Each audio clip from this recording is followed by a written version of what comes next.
Thank you very much. We're very honored with the arrival of His Eminence Cardinal Latteria. Thank you very much for being here, and we're looking forward to your words in just a moment. And we'll ask just before to listen to Juan Notaro, President of Fonplata Development Bank. Thank you. Thank you, Chairman. Yeah, please, there you are. Thank you, Chairman, and thank you very much for the invitation to participate. In the banks, the financial institutions that we are, we tend to focus on loans granted, the credit portfolio, disbursements, yields, and the movements of the market. The business of finance, after all, is all about lending money and recovering it with interest. And the poor service we would do to our countries if we did not call for the financial health and solidity of our institutions. The proposed reflections for this contribution, therefore, are most opportune. What is the role of development banks and the financing of social infrastructure and sustainable projects? And the second, even more, can development banks plant the seed for solidarity between people? These are questions that help make us pause to reflect why we do what we do.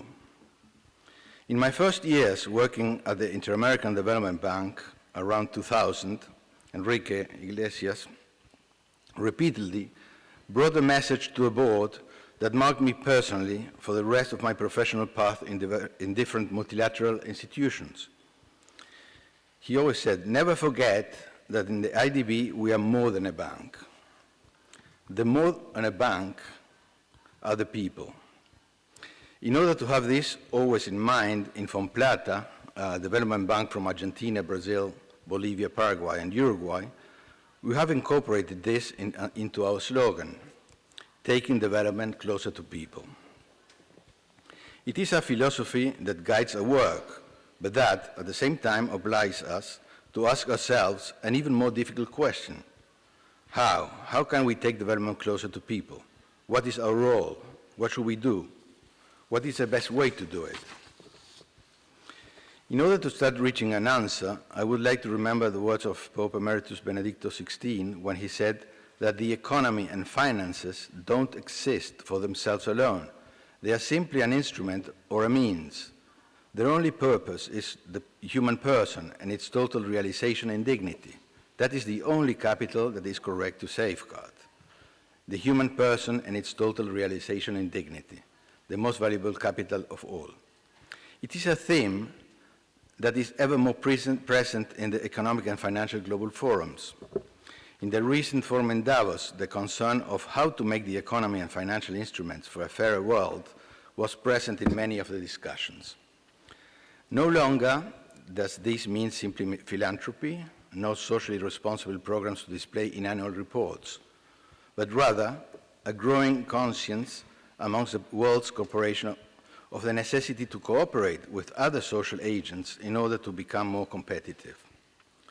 Not for profit alone, but in the sense that their concern and their effective action for the environment, for inclusion, and for social rights are the clues for their future survival in a society that has already started operating under different codes. The challenges are enormous. In the region where I work, Latin America, all middle-income countries, the inequality remains alarming, as Michael was mentioning before. Of the 50 countries with the highest social mobility in the world, only 3 are Latin American, and the best place is Uruguay, just in the 35th place. Poverty remains persistent and hereditary. The economic and social achievements obtained during the commodities boom have deteriorated and are even more difficult to sustain, with the social, political, and economic instability in many of our countries underlines a complex panorama that in some cases has forced massive migratory movements that have generated additional problems in the region. Add to this the biggest global threat of our time, climate change, and its consequences.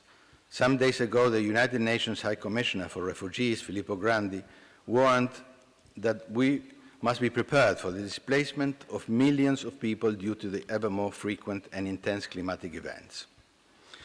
I list these problems not intending to generate a alarm of despair, but rather to outline a panorama that will allow answers to the question posed at the beginning. Can we be more effective and achieve more in our mission for development by recuperating and promoting a culture with greater solidarity? I believe that we definitely can. Firstly, development banks, as members of multilateral systems, have a privileged position that must be used in their interaction with governments, civil society, and the business world in the supply of resources and viable alternatives in order to address the inequalities within and between regions. Secondly, the development of alliances and the joint coordination of efforts, knowledge, and financial resources between our institutions must be an additional priority in order to reach a capacity and agility of response that is consistent with the magnitude and increasingly critical deadlines of the challenges we face.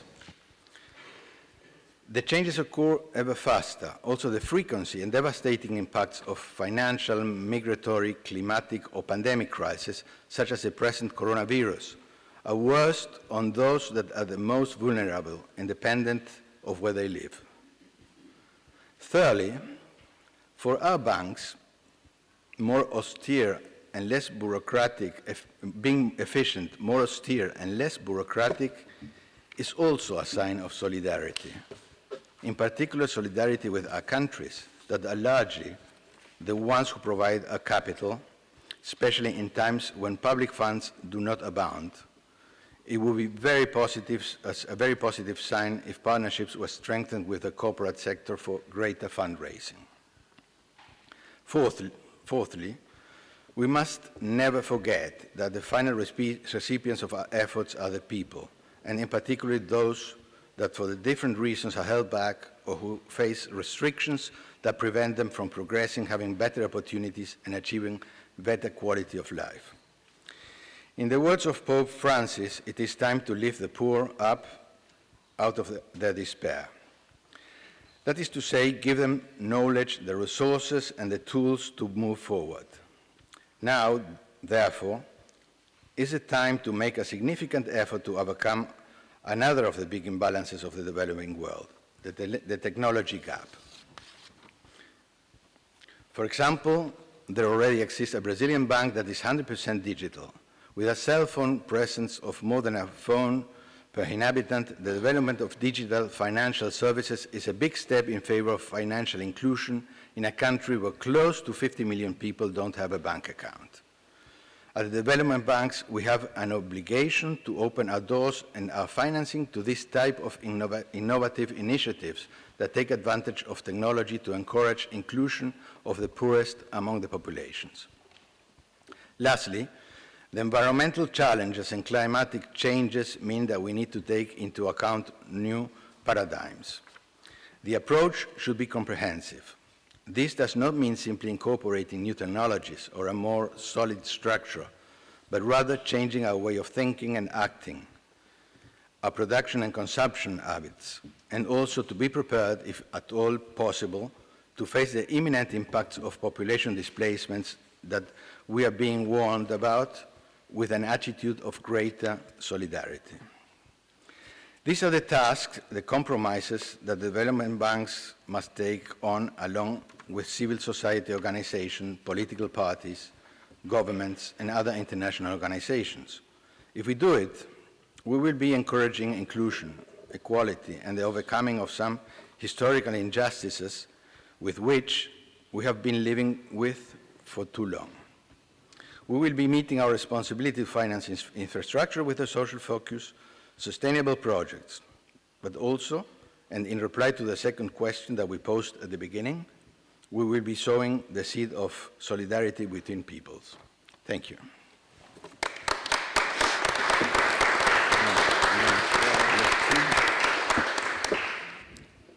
Thank you for that wonderful statement, very thoughtful and very encouraging.